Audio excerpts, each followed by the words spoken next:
নমস্কার বন্ধুরা, welcome to দীপালিকাজ live. আমরা আজ মায়াপুর ইস্কন মন্দিরে এসেছি। আর এইমাত্র আমরা 4 নম্বর গেট দিয়ে ইস্কন মন্দিরে প্রবেশ করলাম। এবং দেখুন কি অসাধারণ সুন্দর আমাদের চারপাশের দৃশ্য। এই যে গৌরাঙ্গ সুপার মার্কেট গেল, কি অসাধারণ,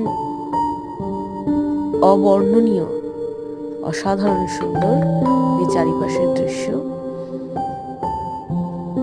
আমাদের গাড়ি ছুটে চলেছে এবং গাড়ি পার্কিংয়ে রেখে আমরা এরপর চন্দ্রোদয় মন্দিরে প্রবেশ করব এবং সেখানে সন্ধ্যা আরতি দর্শন করব। আপনারাও এই অভিজ্ঞতার লাভ করতে হলে একবার না একবার সময় সুযোগ করে ইস্কন মন্দির দর্শন করবেন।